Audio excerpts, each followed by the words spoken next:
Okay, Borg. This is one of those episodes that, you could try recreating this story in a TTRPG. I mean, file a few serial numbers off and change the location, change the names of the characters. It actually is something that's semi-generic at this point in Star Trek. At the time this episode was released, it was something that was relatively novel and something that hadn't been done before. Except we already knew it was possible because of what had happened in previous encounters between the crew of the Enterprise and the Borg, because that whole Locutus thing. Yeah, this is after the Locutus episode. So we already knew that becoming unborgified to a certain extent was possible. Heck, in Picard's case, they managed to remove most, if not all, of the cybernetics eventually, and replace them with, um... Actually, you know what? That's a plot point that, uh... See, Picard had an artificial cybernetic heart prior to being assimilated. When he got injured as a cadet,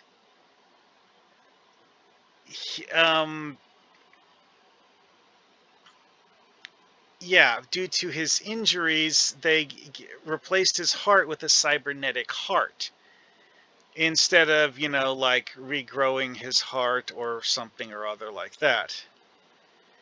Which is something they don't reveal in TNG until later in the finale episode of TNG.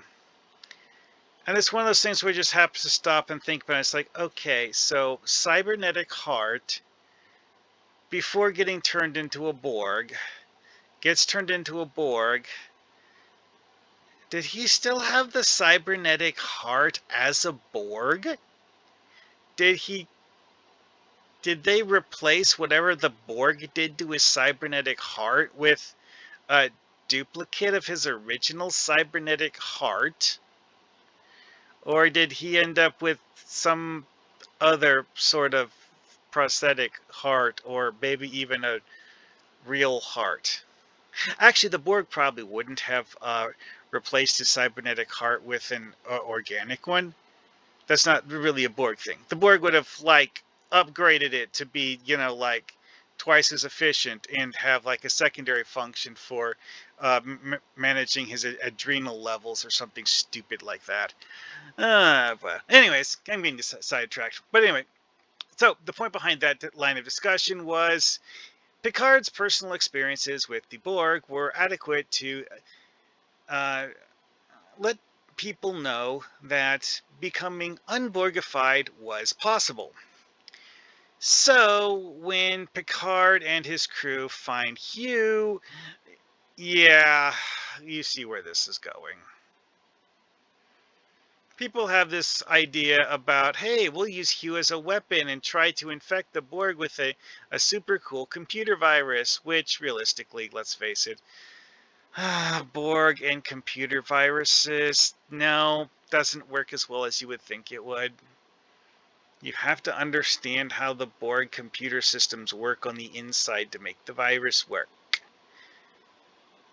They don't really understand them on that level. They want to believe they do. They just don't. Anyway, moving on. So, one of the important things about this is that this is an episode that did a better job than the Locutus episode of establishing the concept of what a liberated Borg individual would be like.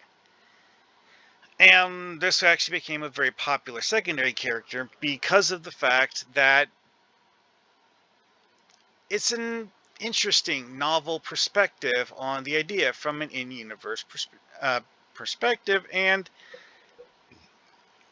highly memorable from the way that it played out and, how the character got treated as a proper person and not just a living weapon.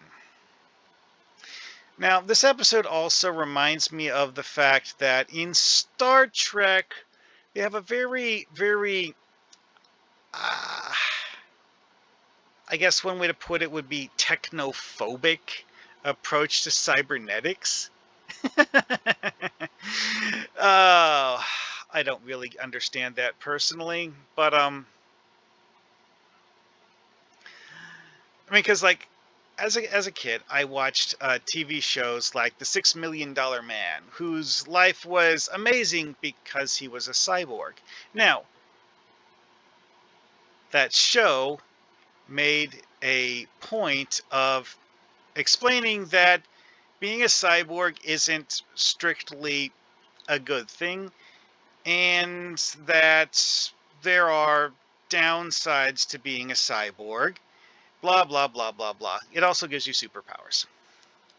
Then you have stuff like Robo-Cop, where being a cyborg is again treated as a superpower, even though in Robo-Cop's case he's more machine than man, and that is something that is psychologically traumatizing on a daily basis.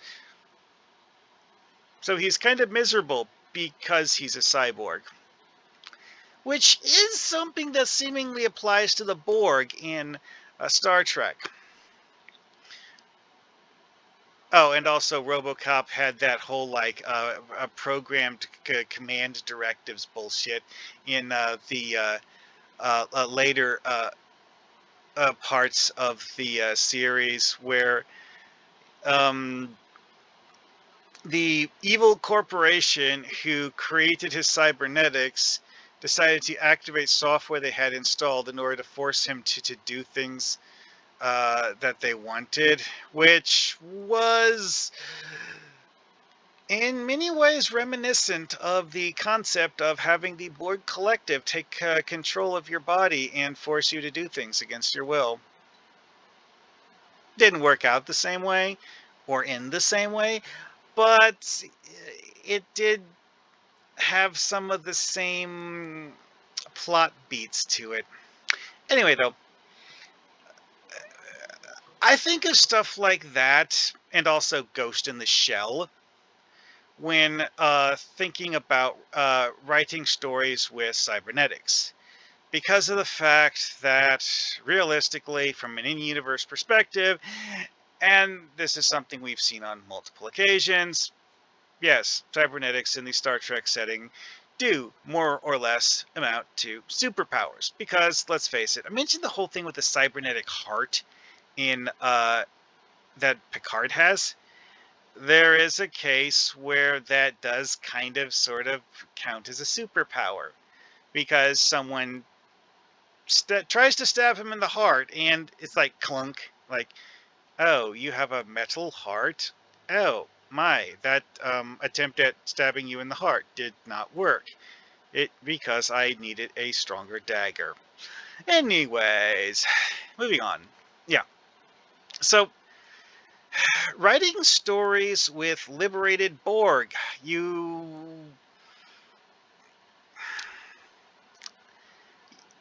yeah, a lot of players are going to treat being a liberated Borg as having superpowers that are, cybernetic related. And quite frankly, it makes sense from an in-universe perspective. I mean, there's a long list of things that Borg cybernetics are canonically known to be able to do, and having such abilities would be something that players would find to be highly tantalizing and appealing. And yeah, you know what, where this is going. You know, again, it's up to your personal preference as a DM what you want to do with that. But this particular story has a different angle on it because it's not the player characters who are cyborgs. It's the extremely important quest critical NPC of the week who's a cyborg. Now, that whole superpowers thing, yeah. If you're writing a super important quest critical NPC who's a Borg or liberated Borg, yeah, feel free to give them whatever cybernetic superpowers you think are appropriate. Physically strong enough to pick up a Klingon and throw him halfway uh, across the continent, sure, why not? Let's see here. Other things Borg have been known to do. You know, this is something they don't actually show Borg doing very often, but does actually make sense. Having the equivalent of a stun beam in as a wrist-mounted weapon. It's like, why don't the Borg have the ability to just shoot people as part of their cybernetics? Why do they walk towards them slowly and then grab them with their bare, albeit cybernetic hands? Why don't they just shoot them? I mean, non-lethally shoot them, but still, shoot them. I think that's really just a power of plot compels you moment that happens repeatedly. Because again, it's like Borg understand the concept of energy weapons. Their ships are equipped with very powerful energy weapons. Why do they not use them in ground combat? Well, actually, I think we have seen them use energy weapons on certain occasions. It's just that they don't use them as often as logically makes sense. I'll just leave it there. Anyway, though, yeah. So other abilities. Let's see. We've seen Borg use magnetic boots to do spacewalks without um, artificial gravity. We have observed that the Borg do not actually need to have spacesuits to do spacewalks. We have observed that the Borg can mentally interface with computer systems. Now, that is actually one of those things where it's not entirely clear whether a liberated Borg would be able to do that as effectively as an assimilated Borg, because of the fact that when it's an assimilated Borg, it's the cybernetics interfacing with the computer system, and it's not necessarily the individual Borg that is actually interacting with the computer. It seems like it's more like the collective doing it, at least some of the time.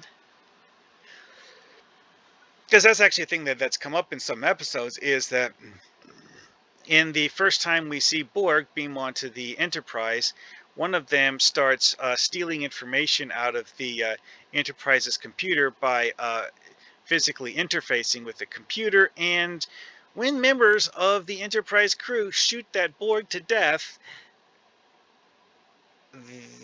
the collective apparently already had all of the information that that particular Borg had looked at. As if, you know, every piece of information that Borg looked at was going through his eyes into the collective. Yeah. Anyway, so there's a bunch of other things, like, it is actually, demonstrated in some episodes that Borg optical implants, you know, like this big old thing that Hugh has on his left eye here, do actually have scanning functions that are similar to a Federation tricorder. Yeah, having one of those optical implants is actually a functional implant and not just for show. Yeah, anyway, I got a little sidetracked while talking about cybernetics. So the whole disassociated Borg thing. Um, this episode, they spend a whole lot of time trying to decide what to do with Hugh, because Hugh doesn't really have any particular motives. And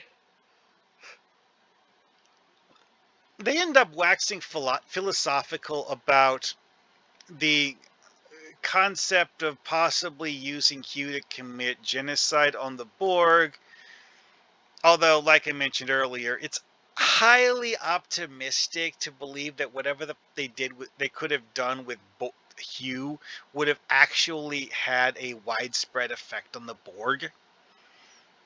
It might have forcefully disconnected a few Borg, but probably not a large number. Maybe 1 cube worth of Borg, and that's optimistic. Now, we do find out in Voyager eventually that the whole Unimatrix Zero thing is like a ghost collective within the collective of Borg who aren't really part of the collective and are just pretending to be part of the collective, and the Borg Queen is trying to destroy it by literally physically killing all of the Borg that are part of this Unimatrix Zero. And oh, that is a story to talk about on a later day. But it's a story that you might be well served pondering if you're going to deal with Liberated Borg as a plot point, as a player character, or anything like that, because of the fact that it really gets into the whole what is or isn't a part of the collective. What is it like to be part of the collective? What is it not like to be part of the collective? And so on and so forth.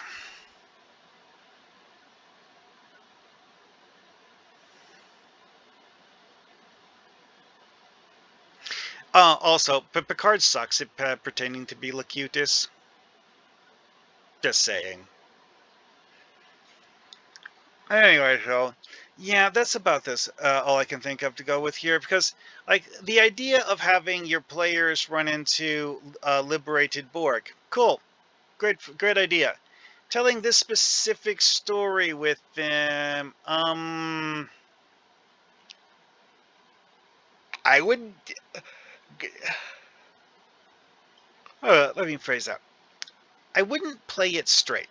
I would put a twist on it because of the fact that this story as is goes really hard on the like bare bones concept of being a liberated Borg, and any player who knows what that is going to be like, ah, yes, one of those things. Yes, I do know what that is already. Thank you for mentioning that it exists. Can we get on with this now?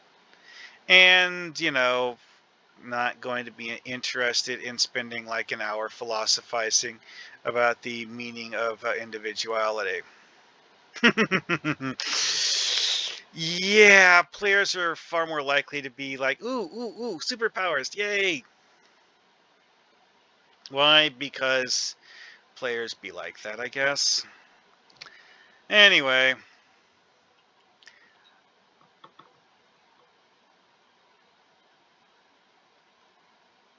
Yeah, this particular bit of stuff,